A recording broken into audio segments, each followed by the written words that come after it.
यहाँ जो क्वेश्चन दिया हुआ है वो दिया हुआ है एक नॉन कंडक्टिंग स्फीयर, मतलब यूनिफॉर्मली चार्ज नॉन कंडक्टिंग। इस स्फीयर के अंदर पूरे वॉल्यूम में चार्ज यूनिफॉर्मली बिखरा हुआ है और अब इसके अंदर से एक सेक्शन, एक कैविटी क्रिएट कर दी गई है, एक हिस्सा यहाँ से निकाल लिया गया है और ये पूछा है कि इलेक्ट्रिक फील्ड जो होगा इस कैविटी के अंदर वो क्या होगा, यूनिफॉर्म होगा, नॉन यूनिफॉर्म होगा, किस पे डिपेंड करेगा, किस पे डिपेंड नहीं करेगा, उसका डायरेक्शन क्या होगा, देखते हैं। अब है तो ये एक नॉन कंडक्टिंग स्फीयर और इसको डील करने के लिए हम ये मान के चलें कि पूरा स्फीयर अगर ये कंप्लीटली फिल्ड होता तो इलेक्ट्रिक फील्ड P पॉइंट पर इस पूरे स्फीयर की वजह से अगर निकाल लिया जाता तो उसका नाम हम रखते E1 वेक्टर। आखिर वो E1 होता क्या? पूरा कंप्लीट भरा हुआ है, वो होता रो R vector upon 3 epsilon not, जैसा कि हम जानते हैं। लेकिन R वेक्टर क्या होता है? सेंटर से उस पॉइंट P को कनेक्ट करने वाली लाइन, और डायरेक्शन उसका होता है C1 से P की ओर, सेंटर से पॉइंट P की ओर। ये इलेक्ट्रिक फील्ड है, लेकिन किसका? इस कंप्लीट स्फीयर का। अब क्योंकि हमें कंप्लीट स्फीयर तो दे ही नहीं रखा ना, तो क्या करें? इस कैविटी का इलेक्ट्रिक फील्ड हम निकालेंगे, केवल कैविटी का, और कैविटी को हम मान के चलेंगे कि ये एक छोटा स्फीयर है। अगर मैं इसे एक छोटा स्फीयर मान के चलता हूं तो इसका जो इलेक्ट्रिक फील्ड आएगा वो भी कुछ कुछ वैसा ही लग रहा है कि एक स्फीयर के अंदर सेंटर है, P पॉइंट है, वही सेम फॉर्मूला जो यहाँ पे लगा, रो C2P अपॉन 3 एप्सिलॉन नॉट। तो पहला वाला जो इलेक्ट्रिक फील्ड है वो कंप्लीटली फिल्ड स्फीयर की वजह से मानना पड़ेगा, और केविटी को भी भरा हुआ स्फीयर मान के निकालना पड़ेगा। अब क्योंकि जो आपके पास असेंबली है वो कैसी है, स्फीयर में से एक छोटा स्फीयर निकाल लिया गया, तो बड़े स्फीयर में से छोटा स्फीयर निकाल लिया गया तो छोटा स्फीयर अपनी इफेक्ट को भी तो लेके जाएगा साथ में। यानी कि अगर आपको इलेक्ट्रिक फील्ड अब चाहिए तो वो क्या होगा? कंप्लीट स्फीयर की वजह से क्या है? माइनस उस कैविटी जिसको आपने भरा हुआ माना है उसकी वजह से क्या है, इन दोनों का डिफरेंस। तो अब डिफरेंस अगर करें तो क्या निकल के आएगा? EP is equals to rho C1P upon 3 epsilon naught minus rho C2P upon 3 epsilon naught. Rho upon 3 epsilon naught common ले लें तो इसे लिखेंगे C1P माइनस C2P। अब हमें मालूम है कि C1P में से C2P को घटाना है, तो हम इसे ऐसे भी लिख सकते हैं कि C2P का डायरेक्शन बदल कर लिख दें PC2, लेकिन PC2 करते ही ये खुद क्या हो जाता है? माइनस। क्या मीनिंग था? मीनिंग ये था कि अगर आपको कभी AB वेक्टर लिखना है तो ऐसा होगा, उसे लिखेंगे हम AB वेक्टर। लेकिन अगर आपको BA वेक्टर लिखना है तो the vector should start from B and directed towards A। तो इन दोनों में फ़र्क क्या है? दोनों एक दूसरे के एंटी पैरेलल हैं, या यूँ कहें कि दोनों एक दूसरे के अपोजिट हो गए। तो यही वाला मेथड में यहाँ इस्तेमाल किया कि C1P को मैंने वैसे ही रखा और C2P को क्या कर दिया? माइनस ऑफ PC2, उल्टा। अब माइनस और माइनस प्लस हो जाना है और ये बनेगा rho upon 3 epsilon not C1P plus PC2। जो सॉल्व करने पर क्या आता है वो थोड़ा देखते हैं हम लोग। C1P हमारे सामने है इस तरह से, C1P, और C2P भी हमारे सामने है, लेकिन अब हमें C2P नहीं चाहिए, हमें क्या चाहिए? PC2, जो कि इसका उल्टा है, और इन दोनों को ऐड करना है। तो वेक्टर एडिशन क्या कहता है कि C1P vector plus PC2 vector is C1C2 vector.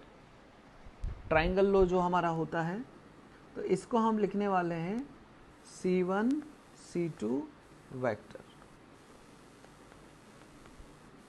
अब C1 C2 वेक्टर क्या बता रहा है? ये बता रहा है कि ये जो स्फीयर आपने लिया, इस स्फीयर के अंदर एक जो कैविटी क्रिएट की गई है, वो कैविटी के अंदर इलेक्ट्रिक फील्ड जो होगा वो मेन स्फीयर के सेंटर और कैविटी के सेंटर को जोड़ने वाली लाइन यानी C1 C2 वेक्टर, इससे डिसाइड होगा। पहली चीज तो किससे डिसाइड होगा कि C1 और C2 के बीच का डिस्टेंस क्या है और C1 से C2 का डायरेक्शन किस और है। तो ये जो इलेक्ट्रिक फील्ड निकल के आया, आप इस पॉइंट पे निकालो, इस पॉइंट पे निकालो, इस पॉइंट पे निकालो, इस पॉइंट पे निकालो, कोई भी पॉइंट जो कैविटी के अंदर मौजूद है वहां पर जो इलेक्ट्रिक फील्ड होगा वो डिपेंड करेगा C1 और C2 को जोड़ने वाली लाइन की लेंथ और उसकी डायरेक्शन पे। अब ध्यान ये देना है कि जब सब कुछ ही C1 और C2 के बीच पे डिपेंड कर रहा है तो ये इलेक्ट्रिक फील्ड क्या आने वाला है कैविटी के अंदर? यूनिफॉर्म, क्योंकि ये P पॉइंट की लोकेशन पे तो डिपेंड ही नहीं करता। लोकेशन कैविटी के अंदर होनी चाहिए, बस बाहर नहीं। कैविटी के अंदर कहीं भी हो, इलेक्ट्रिक फील्ड जो होगा वो यूनिफॉर्म होगा, उसका डायरेक्शन होगा C1 से C2 को जोड़ने वाली लाइन के पैरेलल इधर। वो भी कब? जब चार्ज डेंसिटी पॉजिटिव है, और अगर चार्ज डेंसिटी नेगेटिव हो गई तो ये डायरेक्शन भी ऑपोजिट हो जाएगी। बाकी डायरेक्शन तो अपनी जगह है ही। तो ऑप्शन क्या जाएगा क्वेश्चन का? ऑप्शन जाएगा ई यूनिफॉर्म होगा, और किस पे डिपेंड करेगा? मेन स्फीयर के सेंटर और कैविटी के सेंटर के बीच पे, यानी कि ए पर। और जो ए है वो क्या है? R1 माइनस R2, इस तरह की फॉर्मेट दिख रही है, ये रही। तो ये इलेक्ट्रिक फील्ड डिपेंड करेगा केवल OP पर। ई यूनिफॉर्म होगा और उसका मैग्नीट्यूड ए पे डिपेंड करेगा,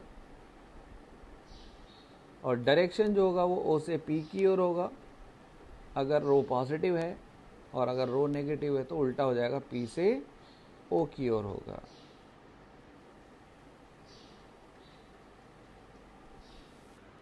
अब बात करेंगे नेक्स्ट क्वेश्चन की ओर। नेक्स्ट क्वेश्चन भी नॉन कंडक्टिंग स्फीयर जैसा ही है।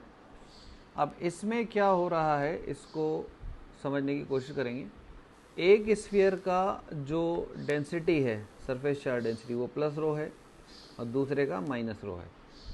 ये दोनों को मिलाने वाली जगह, ये ओवरलैपिंग एरिया, इस ओवरलैपिंग एरिया के किसी पॉइंट पर हमें इलेक्ट्रिक फील्ड चाहिए। इस ओवरलैपिंग एरिया के अंदर ही कोई पॉइंट मौजूद है। ठीक है, चेक करते हैं।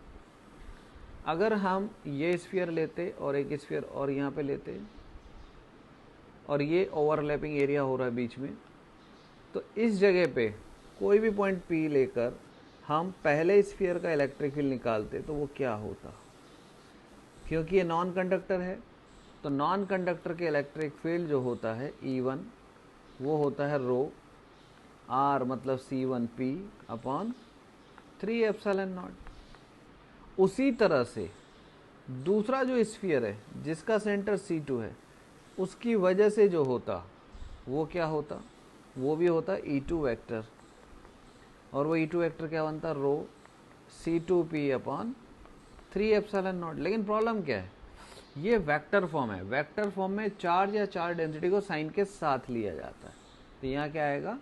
माइनस।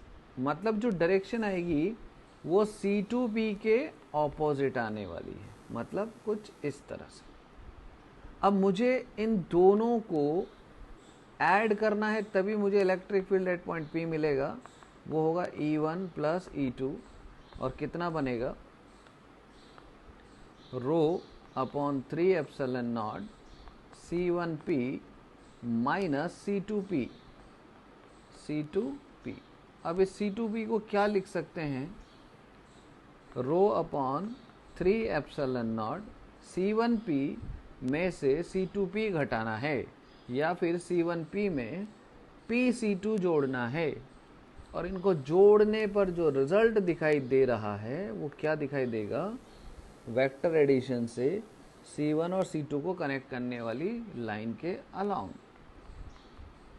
तो यहाँ भी इलेक्ट्रिक फील्ड हर पॉइंट जो कहाँ लाई करता है, इस ओवरलैपिंग रीजन में इलेक्ट्रिक फील्ड जो होगा वो C1 और C2 के बीच की डिस्टेंस पे डिपेंड करेगा और डायरेक्टेड होगा C1 से C2 की ओर, चाहे वो पॉइंट कोई सा भी हो, लेकिन होना कहाँ चाहिए, इस ओवरलैपिंग रीजन में। तो इलेक्ट्रिक फील्ड जो होगा इस ओवरलैपिंग रीजन में वो मैग्नीट्यूड में तो कांस्टेंट होगा ही, डायरेक्शन में भी सेम होगा। तो इसका जो ऑप्शन है इलेक्ट्रिक फील्ड इज जीरो, गलत होगा। इलेक्ट्रिक पोटेंशियल इज कांस्टेंट, वो भी गलत होगा, क्योंकि जब इलेक्ट्रिक फील्ड है तो पोटेंशियल सेम कैसे हो सकता है, पोटेंशियल का डिफरेंस ही तो इलेक्ट्रिक फील्ड पैदा करता है। Electric field is constant in magnitude, नहीं मैग्नीट्यूड में तो कांस्टेंट है ही, डायरेक्शन भी इसका सेम ही आने वाला है। तो इसने जो पूछा है कि electric field is constant in magnitude, बिल्कुल कांस्टेंट है। Electric field is the same direction, वो भी सही है। तो दोनों के दोनों इसमें सही हो जाने हैं, सी बी और डी बी। अब आ जाते हैं हम नेक्स्ट क्वेश्चन की ओर। नेक्स्ट क्वेश्चन क्या है, इसकी शक्ल कुछ ग्रेविटेशनल फील्ड में अर्थ और सन की मोशन जो इलिप्टिकल ऑर्बिट में चलती है, अर्थ सन के चारों ओर इलिप्टिकल ऑर्बिट में घूमता है, बिल्कुल वैसी शो हो रही है।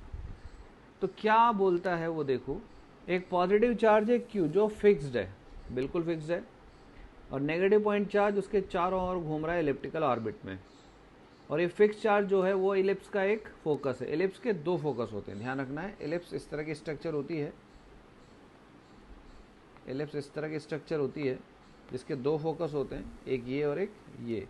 अगर इसे x कहते हैं, इसे y कहते हैं, तो इसकी एक इक्वेशन भी होती है, x square upon a square y square upon b square is equals to 1, where a is semi minor axis और b सेमी मेजर एक्सिस और b सेमी माइनर एक्सिस। इस तरह का होता है। ये इसके दो फोकस हैं, F1 एंड F2। तो जो पॉजिटिव चार्ज है वो एक फोकस पे, ठीक है। फिर the only force acting on the negative charge is electrostatic, इसके अलावा कोई और चार्ज, कोई और तरह का फोर्स है ही नहीं। उसने बोला बस आपको इलेक्ट्रोस्टैटिक ही मानना है, बाकी के बारे में सोचना ही गुनाह है।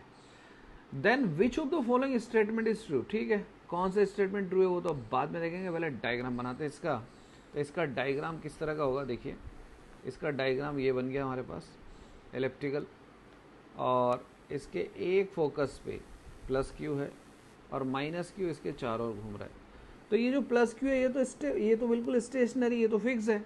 लेकिन प्लस क्यू क्या कर रहा होगा, इस माइनस क्यू पर एक फोर्स लगा रहा होगा अपनी तरफ, और फोर्स लगने की वजह से, जैसा कि हम जानते हैं फोर्स जो होता है वो dp/dt होता है न्यूटन के सेकंड रूल से।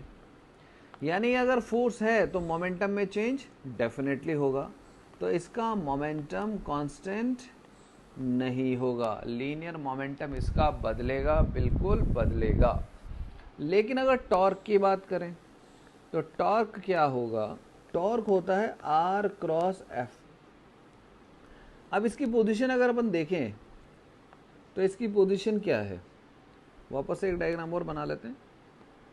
ये इलिप्स रहा और ये आपका प्लस चार्ज रहा जो यहाँ पर है, और माइनस क्यू यहाँ है।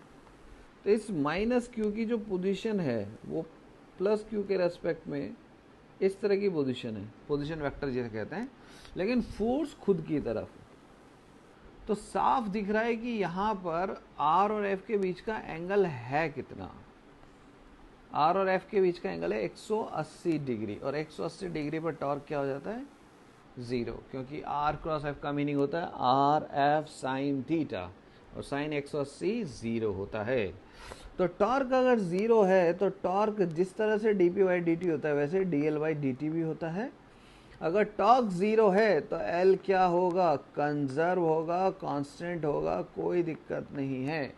लीनियर मोमेंटम कंजर्व नहीं रहेगा, लेकिन एंगुलर मोमेंटम तो कंजर्व रहने ही वाला है। अब अगला जो पोर्शन यहाँ आता है ऑप्शन के हिसाब से, पहला तो उसने पूछा linear momentum of negative point charge is conserved, जो कि गलत था। Angular momentum of negative point charge about a fix positive charge is conserved, बिल्कुल वो सही है। Total kinetic energy of the negative point charge is conserved, नहीं हो पाएगा। काइनेटिक एनर्जी कंजर्व नहीं हो पाएगा। कारण उसका क्या है कि यहाँ पर जो ऑर्बिट है वो सर्कुलर नहीं है, वो किस तरह का है, एलिप्टिकल है। और एलिप्टिकल होने की वजह से, अगर यहाँ प्लस क्यू है यहाँ माइनस क्यू है, एलिप्टिकल होने की वजह से उसका डिस्टेंस चेंज होता रहता है। डिस्टेंस चेंज होता रहेगा तो पोटेंशियल एनर्जी में चेंज आएगा। पोटेंशियल एनर्जी में चेंज आएगा तो काइनेटिक एनर्जी में भी चेंज आने ही वाला है। क्यों आने वाला है? क्योंकि टोटल एनर्जी रिमेन्स कंजर्व। अब टोटल एनर्जी कंजर्व क्यों रहेगी? टोटल का मतलब होता है पोटेंशियल प्लस काइनेटिक। वो क्या रहने वाली है? कंजर्व रहने वाली है। कंजर्व क्यों रहने वाली है? Because electrostatic force is conservative in nature. तो जो ऑप्शंस होंगे वो क्या होंगे अपने? पहला तो गया काम से, दूसरा सही है ही सही, दूसरे में कोई प्रॉब्लम है नहीं। पहला गलत, दूसरा सही। टोटल काइनेटिक जो है negative point charge is conserved, ये भी गलत है। Electrostatic potential energy of system of both point charge is conserved, तो पोटेंशियल एनर्जी भी कंजर्व नहीं होगी क्योंकि उनके बीच की दूरी बदल रही है। तो यहाँ केवल एक ही ऑप्शन हो जाएगा जिसका नाम है बी। बी ऑप्शन इसका करेक्ट होगा। चलते हैं नेक्स्ट क्वेश्चन की ओर।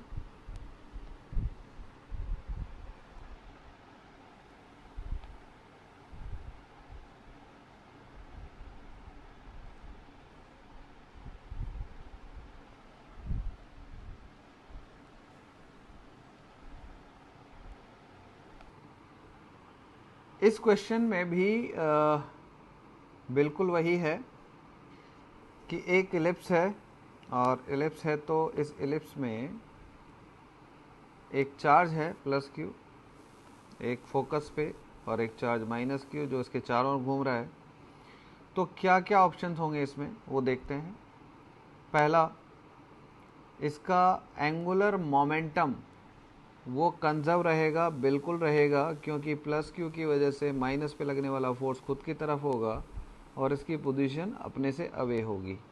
और टॉर्क होगा आर क्रॉस एफ। आर और एफ के बीच का एंगल 90 होने की वजह से टॉर्क जीरो होगा, और टॉर्क होता है डीएल बाई dt। जब टॉर्क ही जीरो होता है तो एंगुलर मोमेंटम कंजर्व रहता है।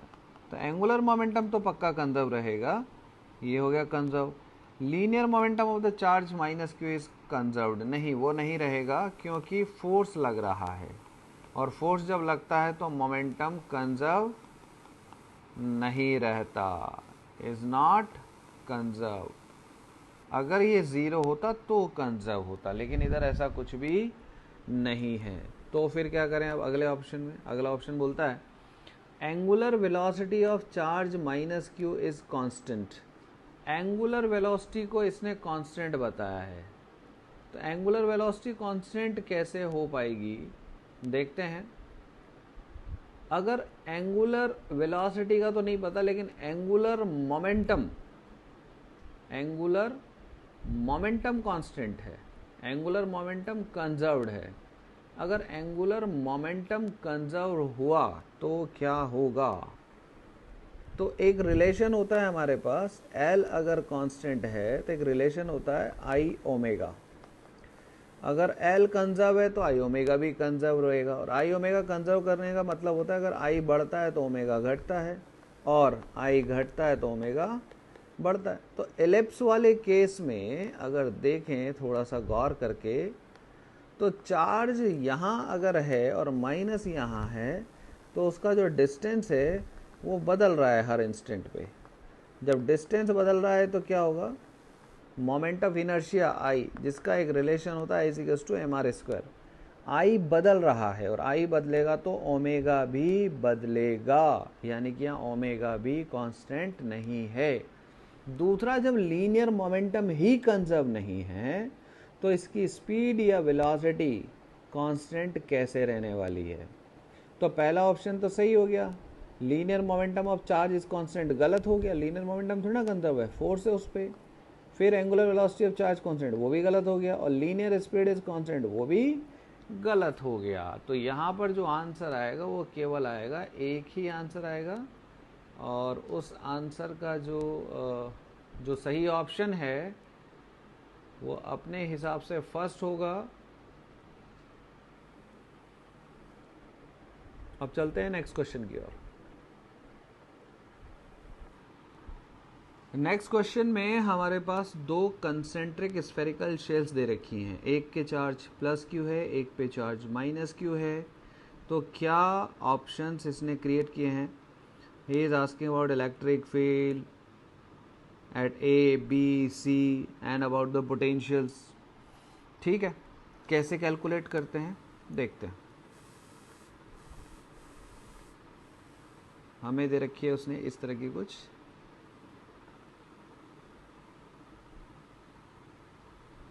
प्लस क्यू और माइनस क्यू, दो कंसेंट्रिक शेल्स है, एक पे प्लस क्यू एक पे माइनस क्यू है, और रेडियस जो है वो अभी रेडियस नहीं दे रही है, तो फिर एक काम करो अपनी तरफ से मान लो ए और बी। अब इलेक्ट्रिक फील्ड पूछा है उसने ए पर, बी पर और सी पर। जब इलेक्ट्रिक फील्ड निकालना है तो क्या करना है? इलेक्ट्रिक फील्ड निकालने के लिए कुछ नहीं करना है, कोई बहुत बड़ा काम नहीं करना है। यहाँ पे सबसे पहले एक ही पॉइंट को कवर करते हुए गॉसियन सरफेस का फॉर्मेशन करो, और ये देखो कि इस ए, अब मैं इसका गॉस लॉ की मदद से हम लोग एक बार कर लेते हैं, बाकी हम डायरेक्ट फिर इस्तेमाल करेंगे। E dot D A is equals to charge upon epsilon naught. कभी भी अगर किसी सरफेस ने कुछ चार्ज इनक्लोज किया हुआ है, let's say Q E enclose किया हुआ है, तो क्यू बाई एप्सिलॉन नॉट हो गया, और ई इंटू अगर उसका area 4 pi R square, R distance पे निकालना है तो एरिया 4 पाई आर स्क्वायर हो जाएगा क्योंकि वो स्फेरिकल है, तो Q upon 4 pi epsilon naught R square. कुल मिला के फॉर्मूला हमें क्या यूज़ करना है? के क्यू बाई आर स्क्वायर, जहाँ क्यू क्या होगा? एनक्लोज्ड चार्ज होगा, और आर होगा उस पॉइंट का उस सेंटर से डिस्टेंस। तो अब आ जाओ ए पॉइंट पर। ए पॉइंट की बात करो तो ए पॉइंट पर इलेक्ट्रिक फील्ड क्या होगा? के क्यू अपॉन आर स्क्वायर। तो एक बार चेक तो कर लो, क्यू भी है नहीं है, तो इस येलो कलर के गाउसियन सरफेस के अंदर कोई चार्ज मौजूद है ही नहीं, तो फिर इलेक्ट्रिक फील्ड लिखने की मेहनत क्यों करनी? ठीक है, तो इलेक्ट्रिक फील्ड मत लिखो, तो बी पे देख लेते हैं। बी का क्या सीन है? बी पर देखें तो बी पर भी आपको एक गाउसियन सरफेस बनानी पड़ेगी। गाउसियन सरफेस बनाई हमने, ये बनाई ऐसे ऐसे करके। तो अब देखो इसके अंदर क्या कोई चार्ज एनक्लोज है क्या? हाँ बिल्कुल है, क्यों नहीं है? बिल्कुल है। कितना है? ये वाला चार्ज इसी पे तो है, प्लस क्यू इसके अंदर है, गाउसियन के अंदर। तो क्या फॉर्मूला होगा? के क्यू अपॉन आर बी का स्क्वायर। आर बी क्यों लिया? क्योंकि सेंटर से उस पॉइंट का डिस्टेंस हम लेते हैं जिसे हमने नाम दिया है आर बी। अब अगला आ जाओ, अगला क्या है? अगला पॉइंट है सी। सी को भी लेते हुए हम लोग एक गाउसियन सरफेस बनाने वाले। ये बनाया हमने, समझ लेना पूरा बनाया हुआ है। तो इलेक्ट्रिक फील्ड क्या होगा सी पर? के अपॉन आर सी स्क्वायर। लेकिन चार्ज एनक्लोज चेक कर लो भाई एक बार। सी के अंदर चार्ज कितना आ रहा है? प्लस क्यू और माइनस क्यू दोनों आ रहे हैं, मिला के 0। तो इलेक्ट्रिक फील्ड 0 हो गया भाई, ए पे भी 0 हो गया और सी पे भी 0 हो गया। इलेक्ट्रिक फील्ड कहाँ कहाँ 0 हो गया? इलेक्ट्रिक फील्ड ए पे 0 हो गया, इलेक्ट्रिक फील्ड सी पे 0 हो गया, लेकिन बी पे 0 नहीं हुआ। चलो ठीक है, ये तो हो गई कहानी। अब बात करते हैं पोटेंशियल की। पोटेंशियल के बारे में उसके क्या ख्याल आते हैं, बात करेंगे। At A electric field is 0 but potential is non 0। अच्छा, पोटेंशियल की भी बात कर रहा है, ठीक है। तो हम ए बी सी तीनों पे पोटेंशियल निकाल ही लेते हैं। इसके लिए थोड़ी मेहनत और करनी पड़ेगी, एक फ़ोटो और बनाना पड़ेगा हमें, तो वो भी बना लेते हैं। ये बन गई हमारी दोनों कंसेंट्रिक्स, ये हो गया हमारा प्लस क्यू, ये हो गया माइनस क्यू, ये हो गई रेडियस ए, ये हो गई रेडियस बी, इसे बोला ए, इसे बोला बी, इसे बोला सी। तो ए का पोटेंशियल अगर देखें तो ए पॉइंट है कहाँ? ए पॉइंट अंदर वाली शेल के अंदर है। तो अंदर वाली शेल के अंदर है तो पोटेंशियल क्या होता है अंदर? वही होता है जो सरफेस पे होता है, और सरफेस पे कितना होगा, के क्यू बाई ए।